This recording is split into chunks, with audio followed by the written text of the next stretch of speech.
I need you both here for Thanksgiving. Mom's voice crackles through my phone speaker. Your sister Sarah misses you, Emma. It's been 3 years. I cradle my sleeping daughter closer to my chest, watching Seattle's endless rain through my apartment window. The mention of Sarah's name still creates a familiar ache, because how do you explain that the person who once took beatings to protect you is the same person who unknowingly destroyed your marriage? I have to work, Mom. I lie, the words falling easily from my lips. The restaurant gets busy during holidays. The truth feels heavier than the lie. I'm not ready to face Sarah, not after what happened at her engagement party 3 years ago. Not after James, my husband and the father of my then unborn child, stood up during the toast and declared his love for my sister in front of everyone. I was 13 weeks pregnant when my world imploded.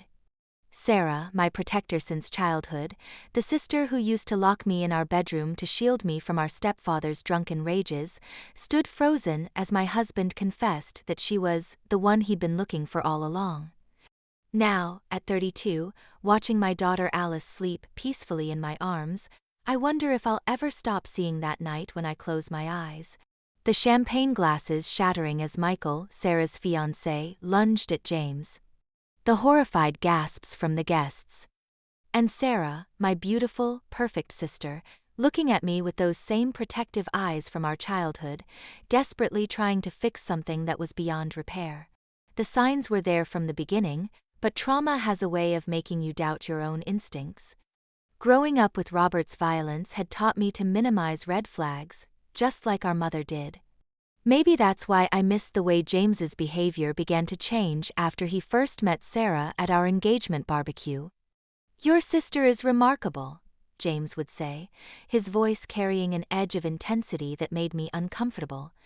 The way she protected you as kids got you both out of that house. She's like some kind of guardian angel. At first, I thought his admiration was sweet, even healthy. After all, Sarah had saved my life. My sister had always been my protector. When we were kids in Cleveland, she'd lock me in our bedroom whenever Robert came home drunk, taking the beatings meant for both of us. After she got into Boston University, she worked 3 jobs to rent an apartment where I could live safely while finishing high school. Sarah had sacrificed everything to give me a normal life. Now, Sarah was thriving. She'd become a rising star at her investment firm, had found love with Michael, a kind and gentle man who looked at her like she hung the moon. My sister deserved every bit of happiness coming her way. But James's fixation on her success started taking a darker turn. He began drinking more heavily, especially after Sarah and Michael announced their engagement. I'd find him in the garage late at night, surrounded by empty bottles, looking at old family photos from the years Sarah had cared for me in Boston. She's just so perfect, he'd slur, not even realizing how his words cut me. Like something out of a movie. Sarah remained completely unaware of James's growing obsession. She was busy planning her wedding with Michael, focused on a major merger at work, and still making time to check on me every week. During our Sunday brunches, she'd notice James staring at her and shift uncomfortably, positioning herself closer to Michael or finding reasons to leave early. Even Michael noticed something was wrong. A week before the engagement party, he pulled me aside at a family dinner. "Emma," he said gently, "I'm worried about James. The way he looks at Sarah, it's not right. Have you thought about having him talk to someone?" I brushed off Michael's concern, even though deep down I knew he was right. I started making excuses to miss family gatherings, claiming morning sickness even before I knew I was pregnant. The irony wasn't lost on me that once again, I was hiding in rooms, trying to avoid an uncomfortable truth. But this time, the threat wasn't a drunken stepfather, it was my own husband's disturbing infatuation with my sister. When I discovered I was pregnant, James seemed to snap out of it for a while. He stopped drinking, came home early, and started planning the nursery. For a few precious weeks, I had my husband back. But then Sarah's engagement party was announced, and James volunteered to give a toast. I'd find him practicing in front of the mirror at night, each version becoming less about Sarah and Michael's love story, and more about Sarah herself. Sarah, ever protective, started making excuses to create distance. She'd send Michael to our family gatherings in her place, claiming work emergencies. She never told me directly, but I knew she was trying to protect my marriage in her own way, just as she'd always protected me. I should have listened to my instincts. I should have heard the concern in Michael's voice. But years of trauma had taught me to normalize the abnormal, to accept the unacceptable. Just like our mother had done with Robert, I kept telling myself everything would be fine. The morning after James's drunken confession at Sarah's engagement party, I woke up to absolute chaos. My phone was flooded with messages, mostly from concerned family members and friends. But the one that caught my eye was from Sarah. "I'm so sorry, Emma. Please let me help fix this. Fix this." The words made me laugh until I started crying. Some things couldn't be fixed, not even by Sarah Wilson, the sister who'd spent her entire life protecting me. I turned off my phone and spent the next 3 days in our spare bedroom, one hand on my barely showing pregnancy bump, trying to figure out what to do next. James had checked himself into a hotel, sending desperate emails about how sorry he was, how drunk he'd been, how he didn't mean any of it. But his words at the party kept replaying in my mind. "Sarah, you're everything I've ever wanted in a woman. Strong, successful, fearless. I've been living with your shadow my whole marriage, measuring Emma against you, and it's killing me." The fallout was spectacular. Michael, Sarah's fiancé, had immediately postponed their wedding. His law firm's partners were concerned about the scandal. Apparently, someone had posted a video of James's confession online. Sarah's carefully cultivated professional image was taking hits too. Rumors started circulating at her investment firm about her stealing her sister's husband. Mom tried to mediate, suggesting family therapy, just like she'd done when we were kids dealing with Robert's abuse. "We can work through this as a family," she'd say, still playing the role of the perfect suburban mother who could smooth over any crisis. But this wasn't a bruise that could be hidden with makeup or a broken plate that could be swept under the rug. Sarah, true to form, tried to fix everything. She scheduled appointments with marriage counselors, offered to move her job to Chicago, even suggested that she and Michael could cancel their engagement if it would help save my marriage. It was exactly what Sarah would do, sacrifice her own happiness to protect me. But this time, her protection felt suffocating. The situation got more complicated when James started showing up at Sarah's office. Security had to escort him out twice. He'd send her long emails about their connection and how they were meant to be together. Michael filed for a restraining order, which made headlines in Boston's financial circles. Rising investment star seeks protection from brother-in-law. My pregnancy became high risk due to stress. The doctor ordered bed rest, and suddenly everyone had an opinion about what I should do. Mom wanted me to move back to Cleveland. Sarah offered to pay for a private nurse. Michael's family suggested a luxury rehabilitation facility in Vermont. James's parents blamed Sarah for leading him on, and me for not being enough of a wife. The breaking point came when I found James's journal. He'd been writing about Sarah for months before the engagement party. Pages and pages of detailed observations about her habits, her schedule, what she wore to family dinners. He'd even kept receipts from coffee shops near her office, suggesting he'd been following her. When I showed the journal to the police, they advised me to leave the state. Sarah was devastated when she saw the journal. "I should have known," she kept saying, her usual confidence shattered. "I should have seen this coming." For the first time in our lives, I saw my sister's strength crumble. She took a leave of absence from work, postponed her wedding indefinitely, and started therapy. Michael stood by her, but their relationship was strained. James's behavior became increasingly erratic. He'd alternate between professing his undying love for Sarah and begging me to come back. He started a blog detailing his journey of forbidden love, which his lawyer quickly took down.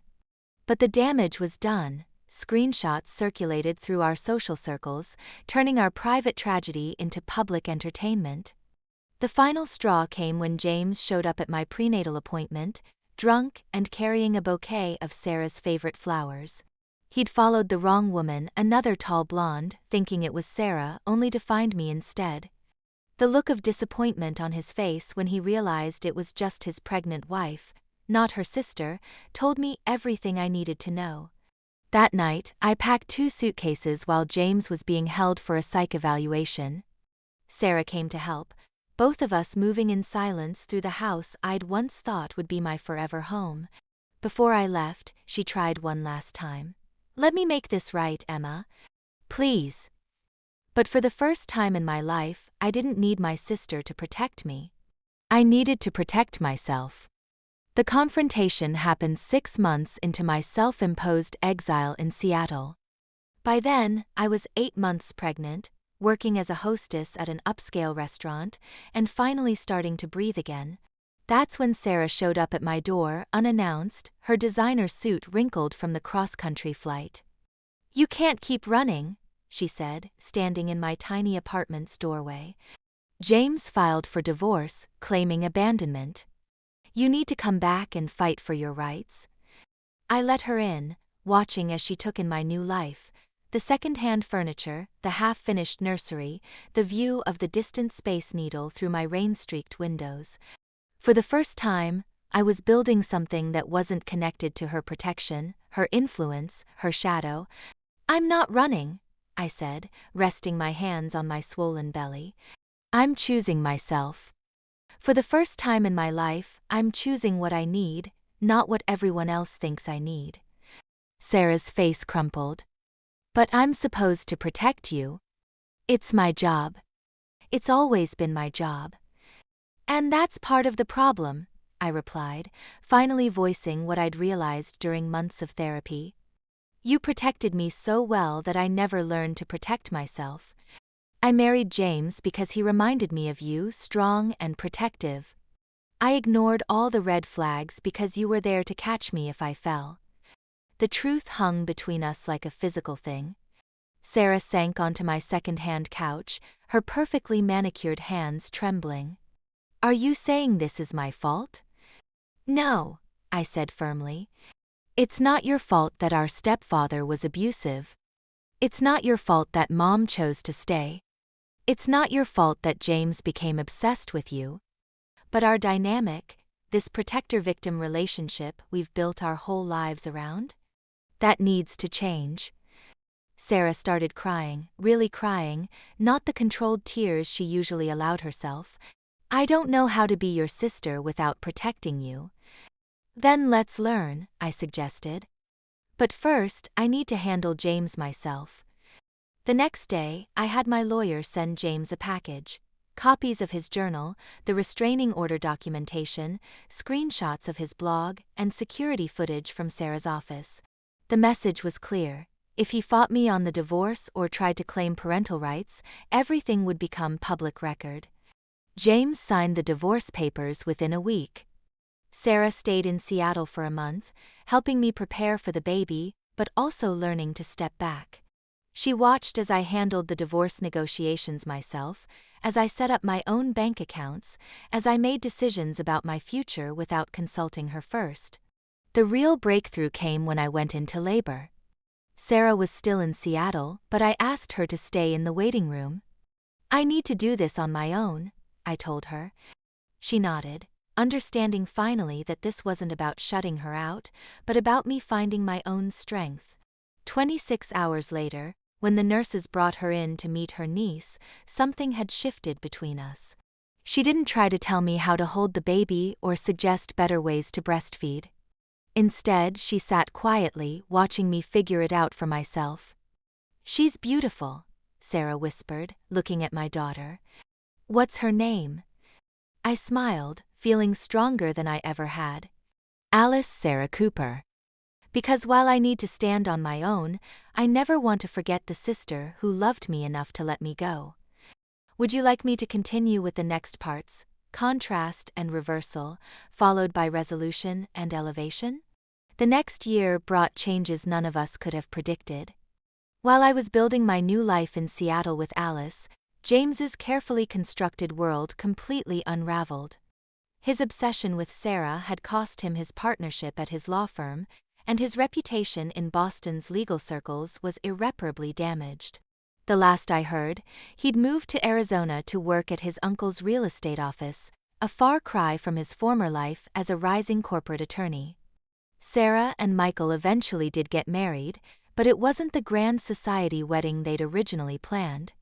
Instead, they had a small ceremony on a beach in Maine with just family and close friends.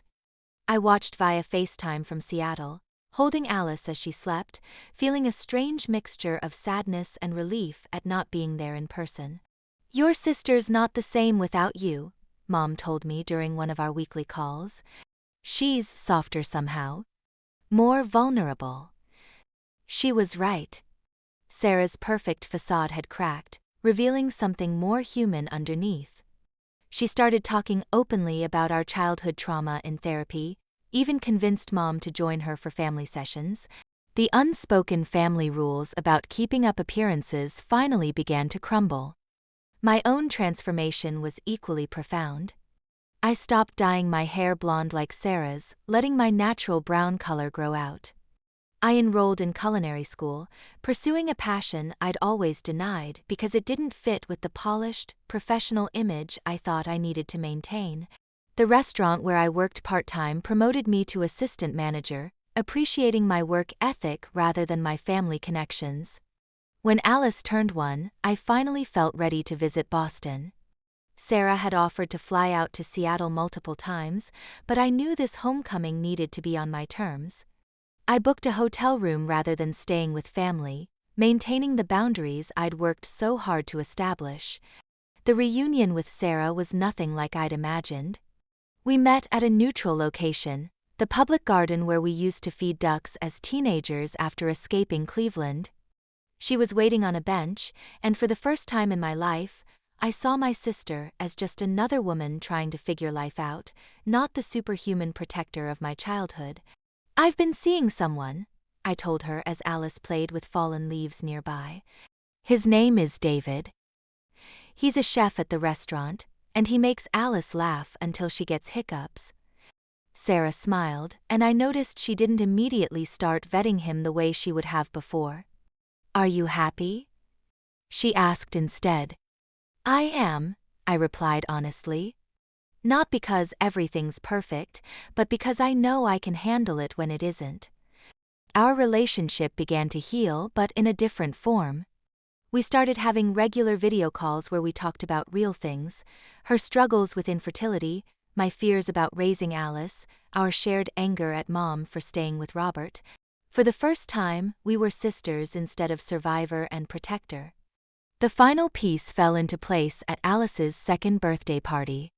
I'd decided to have it in Boston, inviting both sides of our newly reconfigured family. Sarah helped with the planning, but deliberately stepped back when I made decisions she disagreed with. When Alice smashed her cake, getting frosting everywhere, Sarah didn't jump in to clean up. Instead, she caught my eye and laughed, letting the moment be messy and imperfect and wonderful. Later that night, after the party, Sarah and I sat on Mom's back porch, sharing a bottle of wine. "I'm proud of you," she said quietly. "Not because you're successful or strong or any of that. I'm proud of you for breaking our cycle, for showing me that love doesn't have to mean control." I reached for her hand, squeezing it gently. "I'm proud of us," I corrected, "for learning how to be sisters instead of roles." Inside, I could hear Alice giggling as Michael read her a bedtime story, while Mom and David discussed recipes in the kitchen. The sound of my daughter's laughter, so free and unguarded, was proof that some cycles can be broken, some wounds can heal, and sometimes the bravest thing a protector can do is let go. Sarah and I sat there in comfortable silence, no longer bound by the trauma of our past or the need to maintain perfect facades. We were just sisters, watching the sun set over suburbia, each of us finally free to be gloriously, imperfectly ourselves,